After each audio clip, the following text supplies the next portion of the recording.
నమస్తే. పశ్చిమ బెంగాల్లో మమతా బెనర్జీ తను ఆగడాలు శృతిమించుతున్నాయి అనొచ్చు ఆగడాలని. ఆమె ప్రతి చర్య, ప్రతి నిర్ణయం కూడా హిందుత్వ వ్యతిరేకంగా ఉంటున్నాయి. ఇస్లామిక్ స్టడీస్లో పోస్ట్ గ్రాడ్యుయేషన్ చేసిన మమతా బెనర్జీ అసలు సమయం వచ్చిన ప్రతిసారి తన హిందుత్వ ద్వేషాన్ని ప్రదర్శిస్తూనే ఉంటుంది. హిందువుల సెంటిమెంట్లను దెబ్బతీస్తూనే ఉంటుంది. హిందువుల ఎమోషన్స్తో ఆడుకుంటూ ఉంటుంది. హిందువుల ఆచార సంప్రదాయాలను అసలు పాటించకుండా అడ్డుకుంటుంది. అంటే కొన్ని వందలు వేల ఏళ్ల నుంచి హిందువులు పాటిస్తున్న సంప్రదాయాలకు కూడా ఆమె బ్రేక్ వేస్తూ ఉంటుంది అనమాట. ప్రతిసారి అట్లనే జరుగుతుంది. ఆమె అధికారంలో వచ్చిన నుంచి కూడా. తాజాగా వెస్ట్ బెంగాల్లో ఇంకొక ఇన్సిడెంట్, ఒక 2 విషయాలు ఇక్కడ వివాదాస్పదం అవుతున్నాయి. 6.5 శతాబ్దాలుగా, దాదాపు శతాబ్దాలుగా ఇంకా చెప్పాలంటే, ఖచ్చితంగా చెప్పాలంటే ఆ మందిరంలో 630 ఏళ్ళుగా రథమేళా జరుగుతుంది వారం రోజుల పాటు. ఎక్కడో కాదు, మాల్దా జిల్లా జలాల్పూర్లో శ్రీ మహాప్రభు మందిరంలో. చాలా ఫేమస్ అసలు అక్కడ. ఇప్పుడు పూరి జగన్నాథ్ ఆ తరహాలో వెస్ట్ బెంగాల్లో పెద్ద ఎత్తున భక్తులు వస్తారు రథమేళాకి, రథయాత్రకి. ఒకరోజు రథయాత్ర చేసి మరుసటి రోజు నుంచి వారం రోజుల పాటు రథమేళా జరుగుతుంది. అయితే ఈసారి ప్రభుత్వం రథమేళాకు అనుమతి లేదు అని చెప్పేసింది. రథమేళా నిషేధిస్తున్నట్టు ప్రకటించింది మమతా సర్కార్. భక్తుల షాకు, నిర్వాహకుల షాకు. వాళ్ళు చెప్తున్న కారణం శాంతి భద్రతల సమస్య తలెత్తుతుందట. విషయం ఏంటంటే, పూర్తిగా అది ముస్లిం ప్రాబల్యం ఉన్న ప్రాంతం. వారం రోజుల పాటు రథమేళా అంటే పాపం ముస్లింల మనోభావాలు దెబ్బతింటాయి, పాపం వాళ్ళ ఎమోషన్స్ దెబ్బతింటాయి, హర్ట్ అవుతారు వాళ్ళు. అందుకని, ఎందుకంటే ఓటు బ్యాంకు, ప్రధానమైన ఓటు బ్యాంకు ముస్లింలు మమతా బెనర్జీకి. అందుకని పూర్తిగా మైనార్టీ సంతుష్టీకరణ రాజకీయాలు మాత్రమే చేస్తున్న మమతా బెనర్జీ పార్టీకి, ప్రభుత్వానికి ఇప్పుడు రథమేళా ఒక అడ్డంకిగా మారిందనమాట. వద్దనుకుంటున్నారు వాళ్ళు. అందుకని అనుమతి లేదని చెప్పేశారు. వాళ్ళు చెప్పిన కారణం అదే, శాంతి భద్రతల సమస్య తలెత్తుతుందంట. దీంతో నిర్వాహకులైతే, అంటే లాస్ట్ టైం కూడా అట్లాగే చేశారు, ఇబ్బంది పెట్టారు. డిస్ట్రిక్ట్ మెజిస్ట్రేట్కు విజ్ఞప్తి చేస్తాం, కోర్టు కూడా వెళ్తామని నిర్వాహకులు అయితే అంటున్నారు. మరి అఘాయిత్యాలు, ఆగడాలు అనకపోతే ఏమనాలి చెప్పండి. ఇంకో విషయం కూడా, అక్కడ దిఘాలో, వెస్ట్ బెంగాల్లోనే దిఘాలో ఒక పెద్ద జగన్నాథ మందిరాన్ని నిర్మించారు. గవర్నమెంటే నిర్మించింది, దాదాపు 200 కోట్లతో. అచ్చంగా ఒడిశాలో పూరిలో ఎట్లయితే ఉంటుందో సేమ్ అట్లాగే, అంటే అదే ఆకృతి అనొచ్చు. అచ్చంగా పూరి జగన్నాథ మందిరంలానే దిఘాలో ఒక మందిరాన్ని నిర్మించింది ప్రభుత్వం. మమతా బెనర్జీనే ఈ సంవత్సరమే దాన్ని ప్రారంభోత్సవం అయింది. మమతా బెనర్జీ వెళ్ళింది ఆ కార్యక్రమానికి. ఇప్పుడు అది కూడా వివాదాలకు కేంద్రంగా మారింది. ఏంటంటే, ఆలయ ప్రసాదాన్ని తయారు చేసే, ఏమంటారు, ఆ బాధ్యత అంటారా, ఇంకా బిజినెస్ మొత్తం, ఇంకా ముస్లిం దుకాణదారులకు ఆలయ ప్రసాదాన్ని తయారు చేసే పనప్ప చెప్పారు. వాళ్ళు తయారు చేసిన ప్రసాదము ఆలయానికి వస్తుంది, ఇక్కడ నుంచి భక్తులకు పంపిణీ చేస్తారనమాట. గజా పెరా ఒక ప్రత్యేక ప్రసాదాన్ని తయారు చేసేది అక్కడున్న ముస్లిం. అదే ఇంకా మందిరం నుంచి భక్తులకు వెళ్ళిపోతుంది, నిత్యం వచ్చే వేలాది మంది భక్తులకి. హలాల్ స్వీట్ షాప్స్ యజమానులు వాళ్ళందరూ కూడా. మరి పూరి జగన్నాథ తరహాలో అంత పెద్ద టెంపుల్ కట్టింది కదా, అక్కడి సంప్రదాయాలను ఫాలో అవుతున్నారంటే ఏమీ లేదు. చెప్పింది ఆమె, ఘనంగా చెప్పింది. వెస్ట్ బెంగాల్లో కూడా పూరి జగన్నాథ భక్తులు పెద్ద సంఖ్యలో ఉంటారు, అంత దూరం వెళ్లే వాళ్ళ కోసం ఏదైనా పెద్దగా కట్టింది కదా. పూరి జగన్నాథ మందిరంలో హిందూయేతరులను అనుమతించారు. సాక్షాత్తు మాజీ దివంగత ప్రధాని ఇందిరాగాంధీని కూడా అడ్డుకున్నారు. ఆమె భర్త పార్సీ గనక, పార్సీ భర్తను చేసుకున్న ఇందిరాగాంధీ పార్సీ అవుతుంది గనక, హిందువు కాదు గనక, హిందూయేతరులకు ఆలయాలలో అనుమతి లేదు గనక వెళ్ళడానికి వీలు లేదని డిక్లరేషన్ తీసుకున్నారు ఇందిరాగాంధీతో ఆలయాధికారులు, అర్చకులు. ఇక్కడ మాత్రము స్వామికి, భక్తులకు అందించే ప్రసాదము ముస్లింలు తయారు చేస్తున్నారు. హిందువుల ఎమోషన్స్ ని దెబ్బతీయడం కాదా ఇది? హిందువుల సెంటిమెంట్లను దెబ్బతీయడం కాదా, హిందువుల మనసులను గాయపరచడం, బాధ పెట్టడం కాదా ఇది ఒక్కటి మాత్రమే కాదు. ఆమె అసలు వెస్ట్ బెంగాల్ అంటేనే దుర్గా నవరాత్రులు. ఎప్పుడు నవరాత్రులు వచ్చినా హిందువులు రాజీ పడాల్సిందే. ఇప్పుడు మాల్దాలో రథయాత్రని ఇప్పుడు ఇంకా ఉండదని చెప్పేసింది, అనుమతి ఇవ్వమని చెప్పేశారు అంతే. ప్రతిసారి నవరాత్రులు వస్తే అదొక ఇష్యూ. మొన్న మహాకుంభమేళ ఒక పెద్ద ఆధ్యాత్మిక జాతర, అది అసలు ప్రపంచమే అబ్బురపడింది. 144 ఏళ్లకు ఒకసారి వచ్చే మహాకుంభమేళాను అద్భుతంగా నిర్వహిస్తే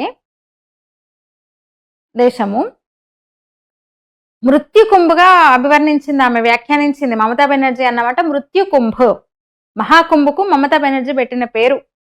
స్వచ్ఛందంగా ఏ ప్రచారం లేదు, ఎవరు తీసుకురాలేదు, సబ్సిడీలు ఇవ్వలేదు. దేశం నలుమూలల నుంచి రికార్డు స్థాయిలో లక్షలాదిగా వెళ్ళి అక్కడ పుణ్య స్నానం చేసి వస్తే మృత్యుకుంభు అది మహాకుంభు కాదు అన్నది. అంటే ఆమె అధికారంలోకి వచ్చినప్పటి నుంచి కూడా శ్రీరామనవమి ఊరేగింపులపై ఆంక్షలు విధిస్తూనే ఉంది. అయితే అయోధ్యలో రామమందిరం నిర్మించుకున్న తర్వాత దేశవ్యాప్తంగా కూడా ఇంకొంచెం అంటే పెద్ద ఎత్తున జరుగుతున్నాయి వేడుకలు. అయోధ్య ఇంకా అనుకూలంగా తీర్పు వచ్చిన నుంచి అయితే ఇంకొంచెం ఎక్కువ కదలికి వచ్చింది. 2023లో 24లో శ్రీరామనవమి ఊరేగింపుల సందర్భంగా కొంచెం హింసాత్మక ఘటనలు జరిగినాయి. అక్కడ హౌరాలో, హుగ్లీలో, ముర్షిదాబాద్లో ఘటన నేపథ్యాలు కూడా మీకు తెలుసు. రాళ్ల బ్యాచ్ ఉంటుంది కదా, రాళ్ళు పడ్డాయి ఉత్సవాల మీద, ఊరేగింపు మీద. ఆ టైంలో ఒక ముఖ్యమంత్రి స్థాయిలో ఉండి నేను సెక్యులర్ని అని చెప్పుకునే మమతా బెనర్జీ, ఇస్లామిక్ స్టడీస్లో పోస్ట్ గ్రాడ్యుయేషన్ చేసిన మమతా బెనర్జీ, అవసరం వచ్చినప్పుడు, సందర్భం వచ్చినప్పుడు నేను హిందూ బ్రాహ్మణ్ అని చెప్పుకునే మమతా బెనర్జీ, ఇలాంటి చర్యలకు పాల్పడే మమతా బెనర్జీ ఆ రోజు అన్నమాట హిందూ పండుగల ఊరేగింపులే ఈ హింసకు కారణం, వాళ్ళు ఊరేగింపు చేయకుండా ఉంటే హింస జరిగేదా, ఒక ముఖ్యమంత్రి అన్నమాట. అంటే ఆమె హిందూ వ్యతిరేక వైఖరిని ప్రతిసారి ఆమె ప్రదర్శిస్తూ వస్తుందన్నమాట.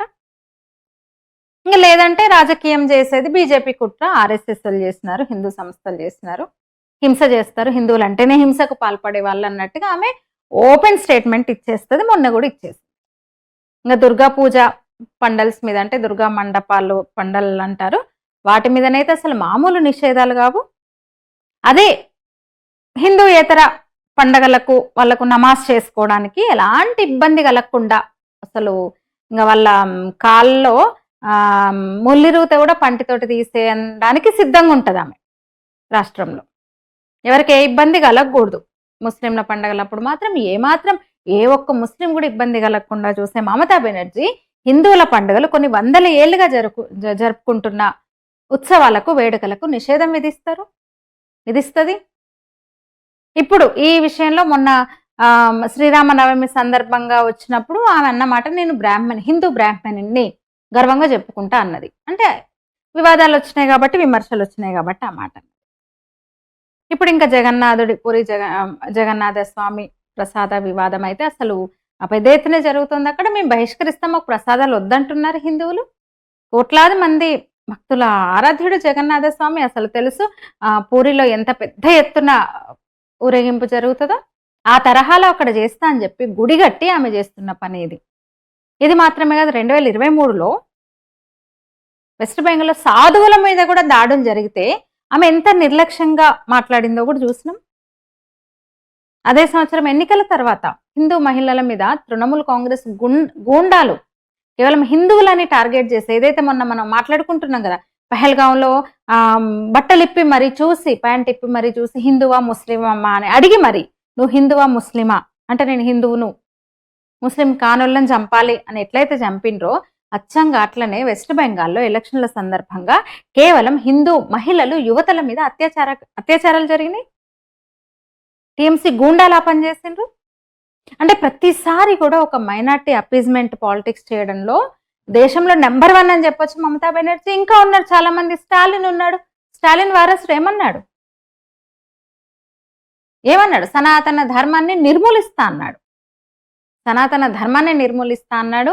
సరే, వాళ్ళ కుటుంబం అంతా దానికోసమే కంకణం కట్టుకొని పనిచేస్తుంది. 3వ తరం ఇప్పుడు ఇది. వీళ్ళ అబ్బ వల్ల కాలే, తాత వల్ల కాలే, ఇంకా వీళ్ళ ఎవరి వల్ల కాదనుకోండి, అది వేరే విషయం. కానీ వాళ్ళ మాటలు రెచ్చగొట్టేలా, అంటే హిందుత్వ వ్యతిరేక వ్యాఖ్యలు, చేష్టలు ఈ సెక్యులర్ పార్టీలు ఎట్లా ఉన్నాయో మనం చూడాలి, అర్థం చేసుకోవాలి.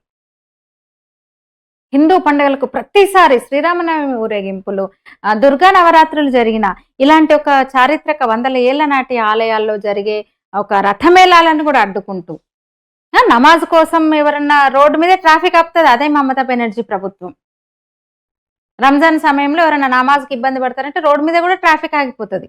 ముస్లిం ఉత్సవాలకు రకరకాల ఉచితాలు ఇస్తారు, సబ్సిడీలు ఇస్తారు.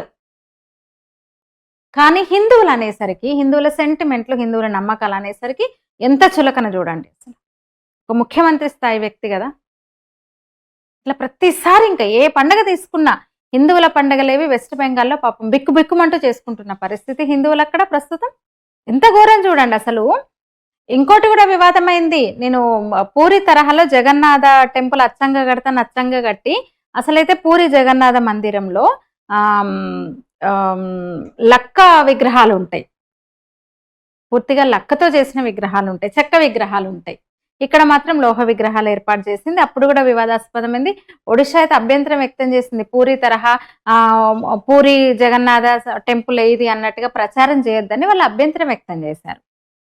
అయితే రథయాత్ర వంటి కూడా ఇక్కడ పూరి జగన్నాథ రథయాత్ర తరహాలో అక్కడ కూడా చేయడానికి చేస్తాను అన్నట్టుంది. కానీ ఇంకా ఇప్పటి వరకు అయితే, ఎందుకంటే మొన్ననే టెంపుల్ మొన్న ఏప్రిల్లోనే ప్రారంభోత్సవం అయింది.